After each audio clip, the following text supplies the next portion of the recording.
Can I get to know you better? Maybe. I said maybe. Canceled. Don't go, please. Don't go. Don't go.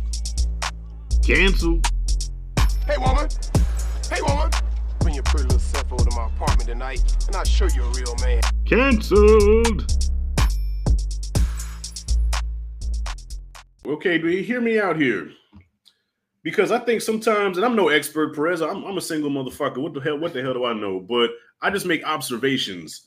When you're nice and doing the whole trying to court the woman, but you're being real nice with it, and a lot of times she'll be like, he's nice, but But sometimes I think it's necessary to boop and drag him. You know what I'm saying? Or no, you ain't going nowhere. Because a lot of times they like you too. They just don't know how to express it. And a lot of times they like that aggressive alpha male that's going to take charge, like, no. And nah, you with me, we together. Okay.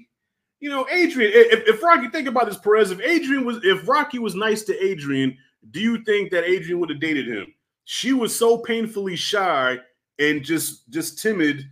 Rocky had to pretty much force her out of her shell. If he didn't take that approach, she wouldn't have fucked with Rocky. Yeah, but I would argue that that's just another weird writing moment. I will say this. Yeah. I can understand maybe that's how it worked a little bit more in the past. I think it is one of those things that just hasn't aged well. Yeah. Where nowadays, any woman that's getting kind of stopped like that or kind of have because I'll witness those moments sometimes at my job, right? Not anybody's hands up, hey, you ain't going nowhere. Right. But I've witnessed these moments of a customer that I'm dealing with, her and I will have a nice conversation, very casual chat.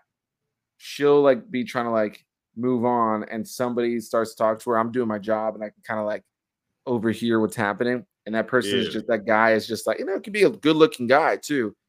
That has been a little bit too persistent to the point where I could just see the girl's feet making edges away from him the whole time. Yeah. And I do think it's kind of one of those things where nowadays, something like this, it just comes off creepy. Back in the day, I can understand maybe that kind of approach was a little bit more, may have made a little bit more sense, but I do think it's one of those things that hasn't necessarily aged well with the film. There's always going to be those social elements that just don't age well with a film that you get later on. It's it just stands out, even going back to an old movie, I don't know, Gone with the Wind. There's scenes in there the movie is a great movie. It's a classic film, but we were in a different place society wise, so it's hard when you feel scenes with the black servants to just watch it and be there's that part of your brain that's that shit ain't cool. Yeah, I see what you're saying. I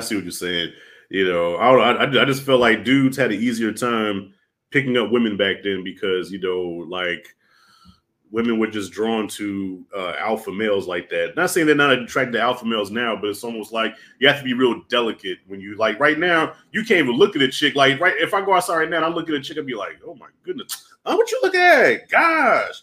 Put your eyes back in your head. I'm like, you the one that got your cheeks hanging out. And ask me why I'm looking. Right. I mean, I feel you.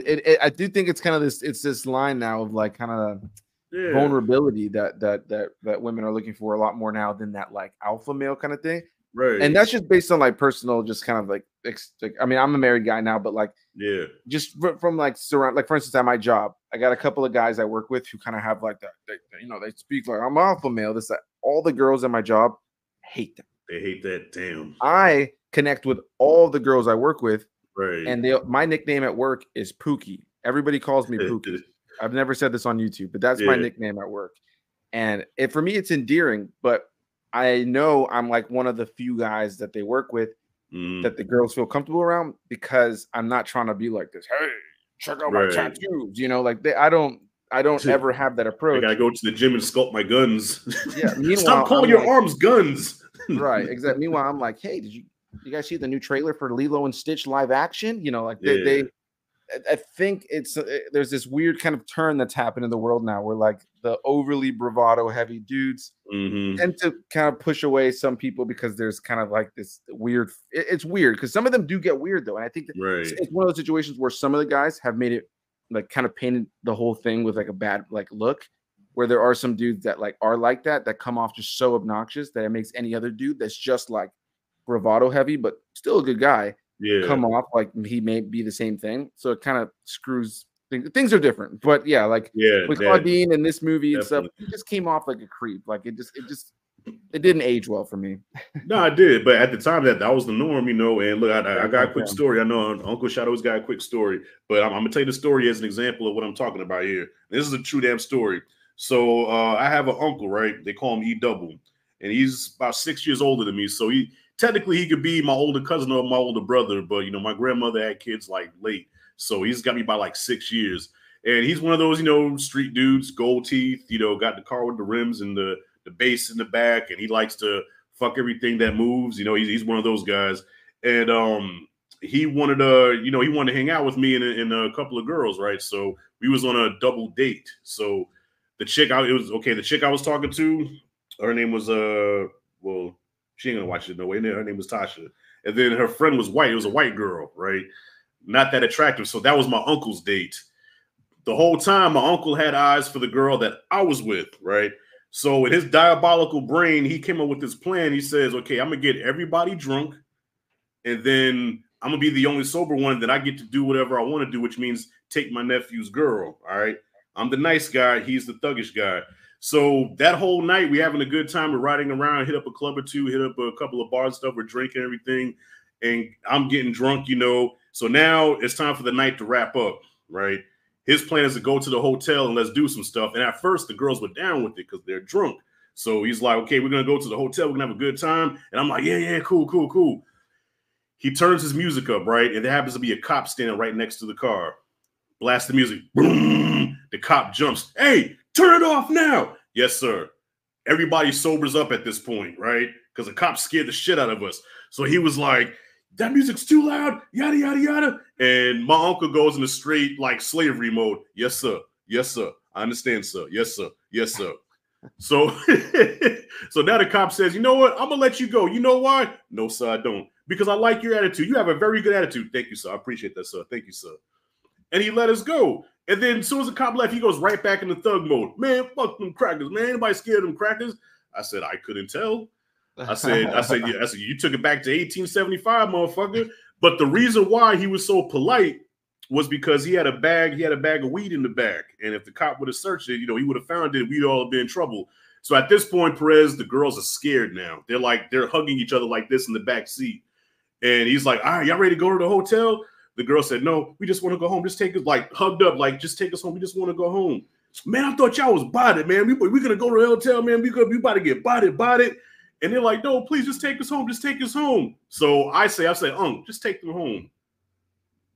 That motherfucker looked at me, Perez. He says, started the car up, drove, right? They lived in Deltona, Volusia County.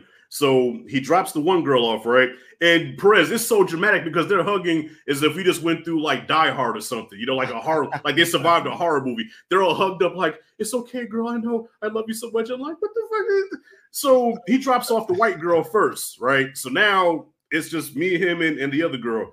Now we get to her house, and I walk into the door. I say, I had a good time with you. Sorry about what happened, yada, yada, yada. Oh, it's okay, Rashad. You know, I had a great time with you too, you know, whatever. And we hug. I get back to the car. This nigga start the car up, and he curses me out from Deltona all the way to Sanford. Motherfucker, I hope you proud of yourself. That bitch was body, man. She was gonna do something, and you trying to be a good fucking fella, and they're the nice guys don't, you know, just gave me this whole spiel, right? And I'm thinking he's full of shit. He's like, whatever. I don't care what he says. Like, I'm not on that rape shit. If she says no, that means no. Take her home. Take her home. Look at me. Do you know? Within a day or two, guess who ended up in the hotel with him? That same girl that was scared. He was able to get her number and get her from up under my radar, got her anyway, and got to the hotel and did what they did. So the moral of the story is, I was trying to be the nice guy and say, no, Unc, take them home. Like this ain't cool. And she's scared. But who did she end up with? I mean, yeah, I think the unfortunate situation is that that kind of thing is going to happen a lot of times, right? There's unfortunately the nice guy finishes last, kind of like saying for a reason. But you know, there's always going to be those situations. But you know, I think you made the right choice. I think you come off as the good guy in that story. Yeah. I mean, I tried to do the whole bad boy thing, but the suit didn't fit. You know, and I tried to do the whole I'm gonna be a player, and you're like, I ain't got enough game to be no player, bro. That is, you know. Right. No, I mean, I feel you, dude. I'm the same way, man.